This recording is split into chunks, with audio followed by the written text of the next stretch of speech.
लेकिन आज अगर आपने फॉलो किया है लिबर्टी वाला सारा इवेंट जो यौम तशक्कुर था, तो स्टेज से एक बड़ी धुआंधार सी तकरीर हो रही थी। वो साहब नजर नहीं आ रहे थे, तकरीर की आवाज आ रही थी। वो साहब ये थे कि हमें बार बार देखना पड़ता था अब्दुल्ला है कहाँ पे। अब्दुल्ला आज तो आप स्टेज पे थे भाईजान, क्या स्पीच कर रहे थे? मैंने सुनी है, जो लोग नहीं सुन रहे थे उनको बता दें। देखिए, मैंने ये कहा था सबसे पहले तो मैंने इन सबको खराज तस्लीम पेश की थी ओके कि इतनी ज़्यादा क्राउड है, और दूसरी बात मैंने शौकत खानम साहिबा के लिए दुआ की थी। ओके, मैंने वो स्पीच सारी सुनी थी आपकी। It was a brilliant speech. मुझे यकीन नहीं हो रहा था कि अब्दुल्ला स्पीच कर रहे हैं। मैं समझा कि बड़ा बंदा है जो तैयारी करके आया है स्पीच की, जिसने प्रेपरेशन की है। बाद में मैंने देखा यूँ का स्टेज की तरफ देखा तो अब्दुल्ला स्पीच कर रहे थे और बड़े जोश में थे आप, है ना? जी बड़े आप चार्ज हुए थे। जी। और क्या नहीं था ये, किस चीज़ का यौम तशक्कुर है आज? आज इसीलिए हम यहाँ पे इकट्ठे हुए हैं क्योंकि आज के कल के दिन जैसे कि आपने देखा था फैसला हुआ था, चीफ जस्टिस उमर अता बनियाल साहब ने किया था फैसला कि इलेक्शन मई को 14 मई को इलेक्शन होंगे। बहुत अच्छा फैसला था और मैं उन्हें सल्यूट करना चाहता हूँ कि आपने आइन का साथ दिया, आइन की फतह हुई, कानून की फतह हुई। मैं बड़ा खुश था। आप वोट डालेंगे? आप वोट डालेंगे? हाँ, नहीं, मेरे तो अभी वोट नहीं बने हुए, लेकिन अपने पूरे मोहल्ले को कन्विंस करूंगा कि भाई वोट डालना। अच्छा चलें, आज एक डेमो देते हैं। मुझे कन्विंस करें कि मैं पीटीआई को वोट करूं। अस्सलाम वालेकुम। आज के हम जैसा आपको पता है ना कि इलेक्शन होने वाले हैं, तो इलेक्शन के दिन अगर आप नून लीग के हैं तो आपको पता होना चाहिए कि बाकी जो आपके पाकिस्तानी भाई हैं जो पीटीआई के साथ हैं वो they are in trouble right now, so you have to help them. आपको पीटीआई मेरे तो भतीजे की नौकरी नवाज शरीफ साहब ने लगवाई थी, मेरे तो भांजे को उन्होंने बिजनेस के लिए पैसे दिए थे, तो मैं क्यों पीटीआई को वोट करूं? देखिए, उन्होंने आपके भांजे को दिया था लेकिन आप अपने बाकी पाकिस्तानियों का सोचें। हो सकता है आपके भांजे पे भी एक दिन मुश्किल वक्त आ जाए। लेकिन अभी देखो ना, मैं तो उनके एहसान के नीचे दबा हुआ हूं। मेरे जलसे पे जाता हूं तो वो मुझे गाड़ी में लेके जाते हैं, मुझे खाना भी देते हैं, बिरयानी भी देते हैं। मैं क्यों पीटीआई को वोट करूं? इसलिए क्योंकि आपके बाकी पाकिस्तानी भाई भी मुसीबत में हैं। आपको उनकी मदद करनी चाहिए थी, आपको उनकी मदद करनी चाहिए होगी और वो आपको बहुत सारी दुआएं देंगे। ओके, तो दुआएं देने के लिए तो मैं किसी फकीर को 10 रुपीज दूंगा और वो मुझे दुआएं देगा। वोट मैं क्यों दूं? आपको वोट देखें, अभी वो गरीब भी अभी मुसीबत में है। कैसे मुसीबत में है अब्दुल्ला? उन्होंने इतनी महंगाई की हुई है। हाँ, महंगाई की हुई है। ओके, तो इमरान खान महंगाई कैसे कम करेंगे? इमरान खान साहब सस्ती करेंगे चीजें। कैसे? जैसे होती हैं चीजें सस्ती। तो ये क्यों नहीं करते फिर सस्ती? क्योंकि ये चाहते हैं कि सारा पाकिस्तान एक साइड में खा ले और डकार भी न मारे। कौन गाना चाहता है? शहबाज शरीफ साहब? शहबाज शरीफ ने पूरी पीडीएम का टोला।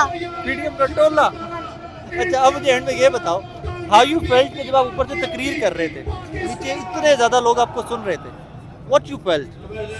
I felt amazing and I thought like everyone loves me and They do love you. I can vouch for that. They do love you. Future में क्या करना है? What are the plans? Leader बनना है, क्या बनना है? सबसे पहले तो नवाज शरीफ जैसे लीडरों को खत्म करना है, उन जैसों को खत्म करना है, उन जैसी गंदी सियासत को हमने खत्म करना है। फिर आपने क्या करना है? आपने फ्यूचर प्लान क्या किया हुआ है? हमने फ्यूचर प्लान ये किया हुआ है, इमरान खान साहब की पार्टी को हमने साथ देना उनका, और हमने आहिस्ता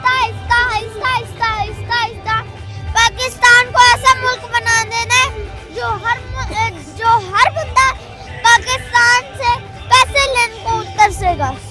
अब मैं मजे की बात बताऊं आपको, आपसे बात करते हुए मुझे बिल्कुल भी फील नहीं हुआ कि मैं एक बच्चे से बात कर रहा हूँ। मुझे फील हुआ है कि अब्दुल्ला मेरे लेवल पे आके मेरी एज के बंदे बन के बात कर रहे हैं, which is very good thing. God bless you, praise for you. अरे अब्दुल्ला मेरा तो भतीजा भी है, his father is my friend. तो अब्दुल्ला से मैं जब भी बात करता हूँ मुझे कुछ सीखने को मिलता है। अब देखिए, आज अब्दुल्ला ने मुझे कन्विंस करने की कोशिश की है कि मैं वोट पीटीआई के दूँ। चले आपके वो कन्विंस करने के बाद आई थिंक अबाउट दैट.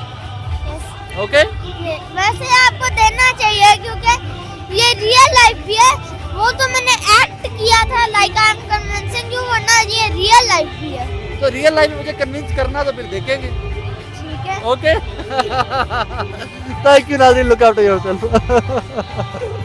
अस्सलाम वालेकुम. वालेकुम अस्सलाम. खैरियत से? अल्हम्दुलिल्लाह जी. ठंड होगी तुसी भी चादर दी बुक्कड़ मारी है, मैं भी जैकेट पाई है. तो अच्छा होता है, रोजे चल रहे हैं तो अपनी सेहत का ख्याल रखना चाहिए बंदे. क्या करने आए हैं, किस चीज का यौम तशक्कुर है आज? योम तशक्कुर आइन की जीत का योम तशक्कुर है, इस अवाम की जीत का योम तशक्कुर है, इस अशराफिया की हार का योम तशक्कुर है. डू यू थिंक सो कि हो गया सारा कुछ? ये जो चीजें आपने मुझे गिनवाई है, ये पहला स्टेप है टुवर्ड्स दैट. ये पहला स्टेप है, ये पहला स्टेप है, लेकिन आप इसको ये कह सकते हैं कि उनके ताबूत में आखिरी कील है. जो ये सोचते थे, ये समझते थे कि इस मुल्क में जो वो चाहेंगे वो होगा, ऐसा बिल्कुल नहीं है. 74-75 साल हमने बहुत रगड़ा खा लिया, हमारे वालिदैन ने बहुत रगड़ा खा लिया, लेकिन अब और रगड़ा हम नहीं खा सकते हैं. और इस इंटरनेट के दौर में जब रैपिड इंफॉर्मेशन ट्रांसफ़र है और हम फिर भी पीछे रह जाएं तो ऐसा बिल्कुल नहीं हो सकता. अब हम अपने कानून को जानते हैं, हम अपने आइन को जानते हैं. अब हमारे एक सिंगल टैब के ऊपर आर्टिकल्स पढ़े, हम उसको पढ़ सकते हैं और हम अपने लिए फैसला कर सकते हैं कि आया ये सही है या आया ये गलत है. इलेक्शन होते नजर आ रहे हैं? इलेक्शन तो इनको करवाने पड़ेंगे. मसला ये है कि पढ़ेंगे या होते नजर आ रहे हैं? इलेक्शन हो रहे हैं जनाब, इलेक्शन को करवाने पड़ेंगे. इलेक्शन हो रहे हैं, 22 करोड़ अवाम का ये फैसला है कि इलेक्शन होंगे. आप देखिए, मतलब आप अंदाजा लगाएं. 22 करोड़ आप लोग सारे कह रहे थे, तो लगता है नून लीग का वोटर ही क्यों नहीं पाकिस्तान में? नून लीग का वोटर नहीं है, नून लीग का वोटर हमारे वालिदैन थे. हाँ. वो लोग थे हाँ. जो अब जिनकी औलाद हम खड़े हैं, हमने उनको तब्दील कर लिया. उन्होंने 74-75 साल, मेरे दादा, मेरा वालिद जो आज 60 साल का है, उसने इस सारी ज़िंदगी में देखा कि यार वो एमफिल बंदा सड़कों पे ख्वार होता रह गया, उसकी किसी ने कदर नहीं की. तो इस जैसे हज़ार वालिद हैं, हज़ार माएँ हैं जो ख्वार हो गई, किनके पीछे, इन लोगों की गेम्स के पीछे. खुद ये एवन फील्ड में जाके रहते हैं. खुद कल आपने देखा उसने गुची का स्कार्फ पहना हुआ था, लाइक यूरोस का है, 1000 यूरोस का है. यहाँ पे मुफ्त आटा किया और एक 1158 रुपये का बाजार में कर दिया. मतलब आप अंदाज़ा लगाएं ये किस मजाक कर रहे हैं, ये हमारे से कैसा मजाक कर रहे हैं. ये मुल्क है या ये हम लोग कोई खोते हैं या हम कोई घोड़े हैं जिनको ये सोटी मार मार के आगे लगाते रहेंगे. अब और नहीं होगा, इनको इलेक्शन करवाना पड़ेगा. इलेक्शन होगा. और जो ये कहते हैं कि हम इलेक्शन नहीं होने देंगे, ये कैसे नहीं होने देंगे भाई? ये मुल्क कानून और आइन पे चलता है. ये मुल्क किसी के बाप के कहने पे नहीं चलता है, और जिनके बाप के कहने पे चलता है वो भाग गए बाहर. हम लोग यहाँ पे हैं. शहबाज शरीफ साहब तो है ना? शहबाज शरीफ अपने आखिरी केस समझ रहे हैं आप, थोड़े थोड़े जिनके मामला थे वो हल करने के लिए बैठे हैं यहाँ पे. लेकिन वो कहते हैं ना कि जब बुरे दिन आते हैं तो इंसान की अकल के ऊपर पर्दा पड़ जाता है. अब उसकी अकल के ऊपर पर्दा पड़ चुका है और उसको ये बात समझ नहीं आ रही कि आते हुए दिन उसके लिए बहुत बुरे दिन है. वो जो यहाँ पे क्या होगा? कमर में दर्द होगा, लंदन इलाज कराने जाएंगे बस. सबसे बड़ा मसला होगा उसके हाथ से ताकत चली जाएगी.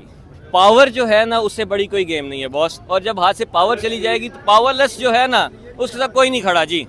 कुर्सी को सलाम है. जिसने शाहिद खान अब्बासी ने कहा था ना कि घड़ियां मेरी हैं जी, घड़ियां उसकी नहीं थी, घड़ियां उस कुर्सी की थी जो उसको मिली थी. इमरान खान साहब आ गए हैं, सो आई थिंक इन लोगों को भी सुनने का मौका दिया जाना चाहिए. हमें भी सुनने देते हैं कि इमरान खान साहब क्या कहते हैं. जरा इरफान स्क्रीन दिखा रहे जी, वो सामने इमरान खान साहब वो आए और स्क्रीन बंद हो गई एक दफ़ा. तो ये टेक्निकल एरर अक्सर आते रहते हैं. लिबर्टी में कोई भी इस तरह का इवेंट होता है तो अक्सर ये टेक्निकल एरर आते रहते हैं. बहरहाल वापस आते हैं तो आप मुलाकात कुछ और लोगों से भी करवाएंगे. बहरहाल अभी के लिए स्पीच सुनते हैं, देन विल बी बैक.